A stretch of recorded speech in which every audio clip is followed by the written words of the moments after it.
Oi pessoal, tudo bem com vocês? Esse é o canal Oficina de Espiritualidade e nessa oportunidade falaremos sobre o Carnaval.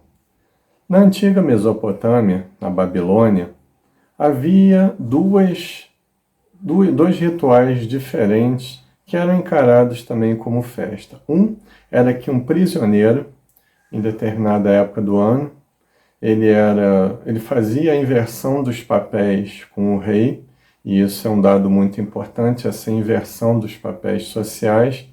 E então ele tinha uma vida de rei por alguns dias. Ele usava as mulheres do rei, ele comia a comida do rei, ele se vestia como rei, logo depois ele era empalado e morto. E também o próprio rei, na antiga Babilônia, ele era totalmente destituído do cargo momentaneamente perante o deus Marduk, que era o deus supremo deles, e também ele fazia essa inversão de papéis, ou seja, ele se transformava num mendigo perante o deus Marduk para demonstrar a superioridade do Deus do sagrado em relação ao humano. Então, essa inversão de papéis vai ser um dado muito importante no nosso vídeo. Avançando um pouco no tempo, na antiga Roma, nós vemos as Saturnálias ou Saturnais, que eram festas no final do ano e que se estendiam para além um pouco, que era a comemoração das colheitas.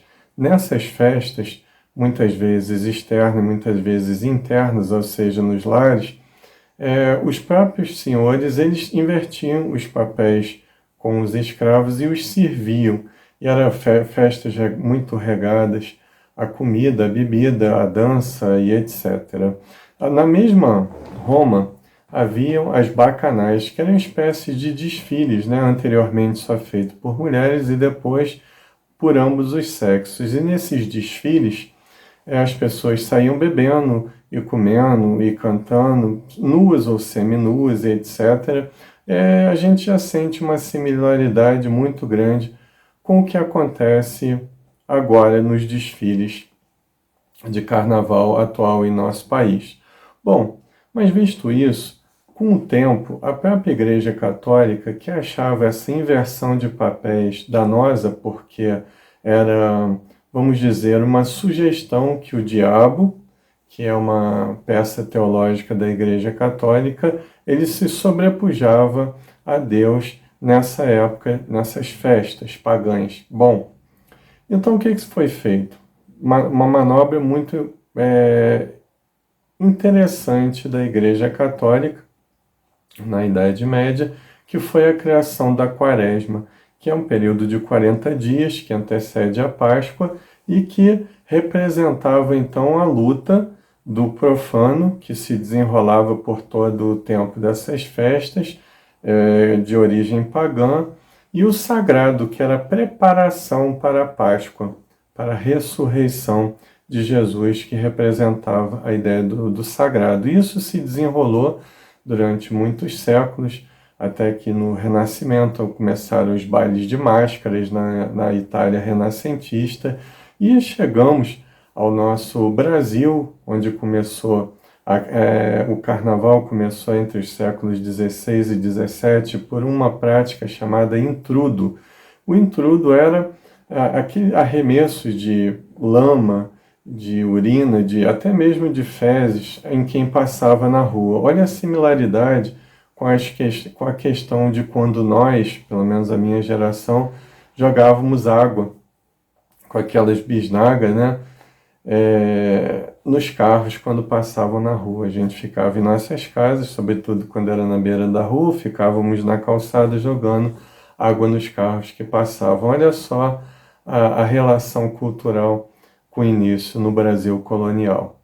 Bom, e aí as coisas foram evoluindo, porque a própria nobreza brasileira começou a criar os primeiros desfiles com algumas espécies de carro alegórico, e isso foi se agremiando, foi tomando uma proporção maior, até que no século XX, com o acréscimo das marchinhas, dos blocos, etc., e dos maracatus em outras regiões do nosso país, e outros ritos afro que se misturavam à festa também, formou-se principalmente no Sudeste, no Rio e São Paulo, os grandes desfiles das escolas de samba. Isso é uma pequena mostra daquilo que se transformou o carnaval, essa festa de origem lá na antiga Mesopotâmia e com muita ênfase em Roma. E nós vemos então algumas questões que precisam ser debatidas por nós espíritas nessa época chamada Carnaval, que, aliás, diga-se de passagem, significa retirar a carne, ou seja, se abster da carne, seria o jejum nesse período de 40 dias que antecede a Páscoa, né? E a própria quarta-feira de cinzas demonstra o quanto ainda o carnaval tem uma influência da Igreja Católica em nosso país, né, que seria a absolvição dos pecados pela Igreja que foram cometidos durante a festa, a grosso modo.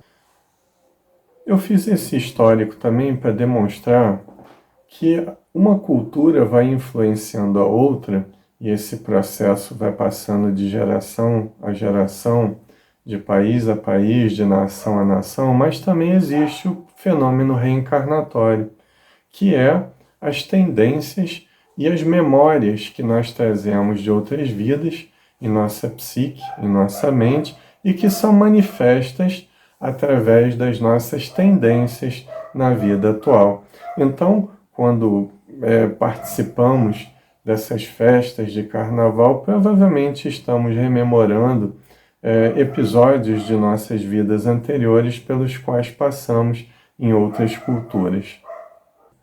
Bom, mas tirando essa parte histórica, social e religiosa, nós podemos fazer alguns questionamentos e algumas questões a respeito do carnaval em nosso país.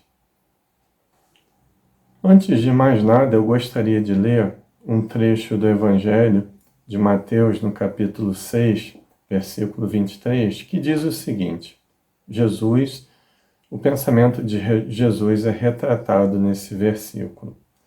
Se, porém, os teus olhos forem maus, o teu corpo será tenebroso. Se, portanto, a luz que em ti há são trevas, quão grandes serão tais trevas? Vemos que Jesus falava a respeito do que está dentro de nós. Se a luz que está em ti são trevas, então quão grandes serão as tuas trevas? Ou seja, a nossa forma de ver o mundo, ela vai definir realmente quem nós somos. Então, nesse contexto, nós vivemos uma polarização bem e o mal, tão ao gosto do cristianismo dogmático no Ocidente. E essa polarização, ela diz que ou a coisa é completamente ruim, ou a coisa é santificada, é sagrada, ou é sagrado, ou é profano.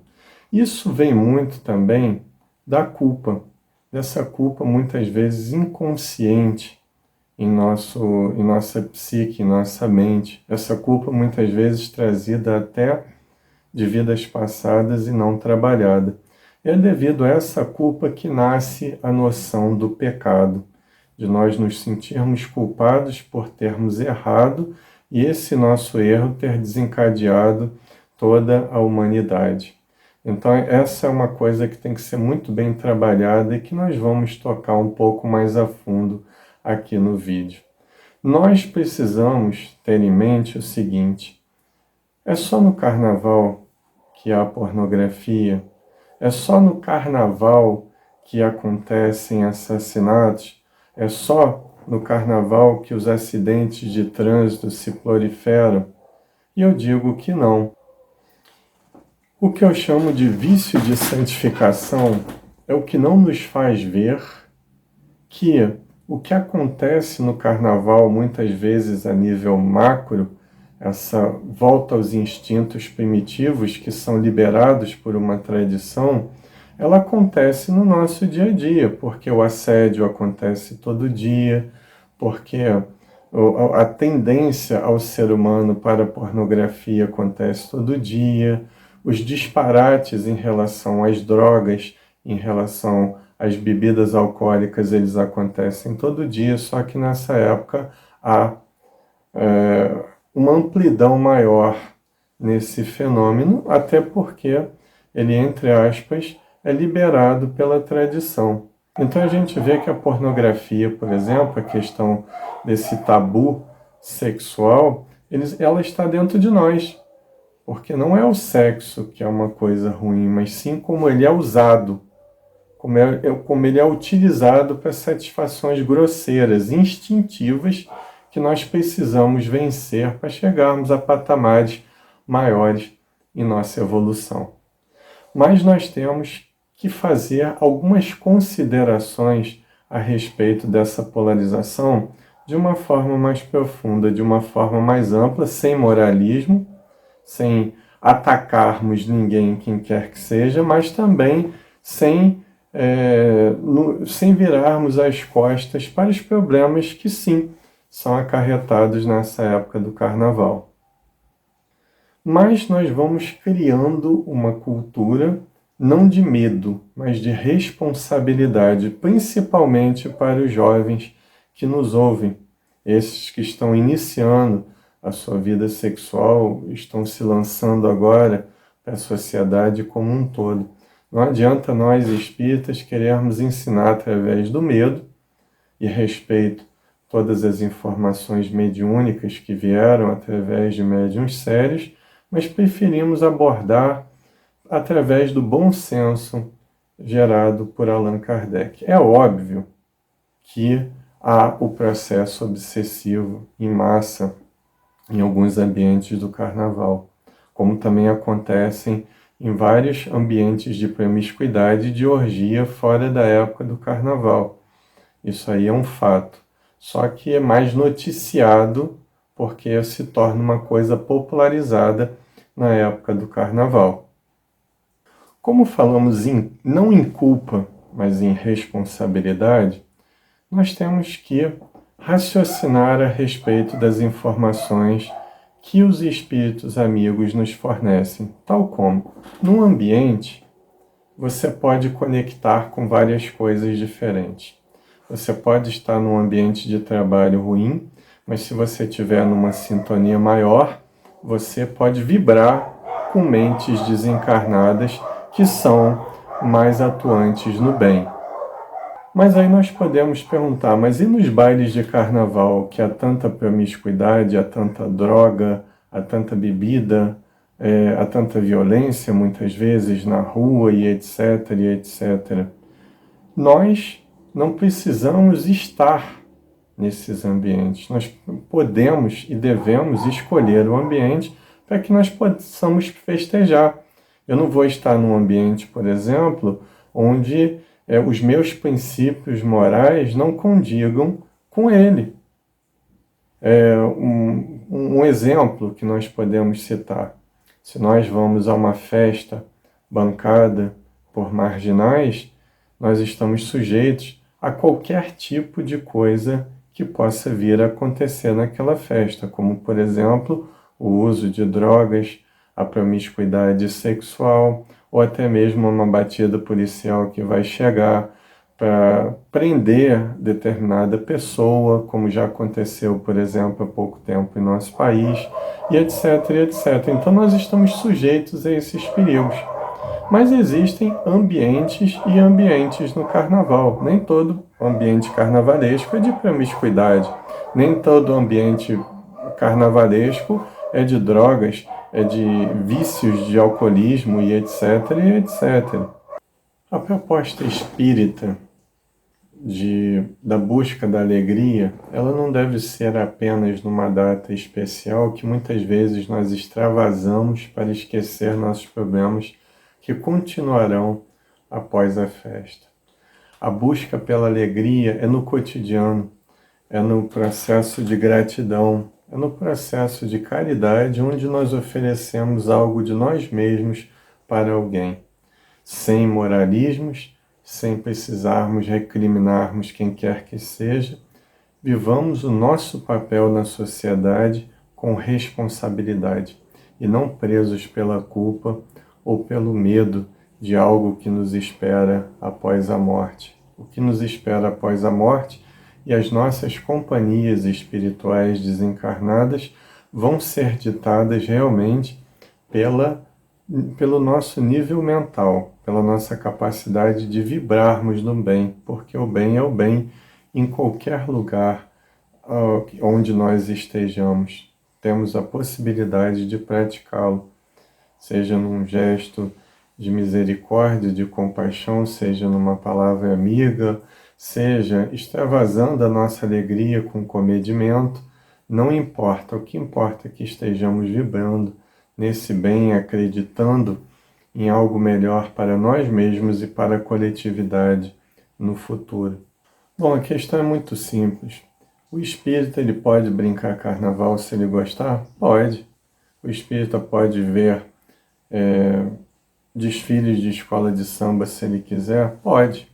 Apesar de muitas vezes haver exageros, mas também há muita cultura, há muito processo intercultural envolvido também nessa festa. Mas sintonizemos apenas com aquilo que é bom para nós. Por exemplo, o espírita, ele deve usar droga no carnaval? Não. Ele deve abusar da bebida no carnaval? Também não. Ele deve compactuar com o sexo livre no carnaval? Claro que não.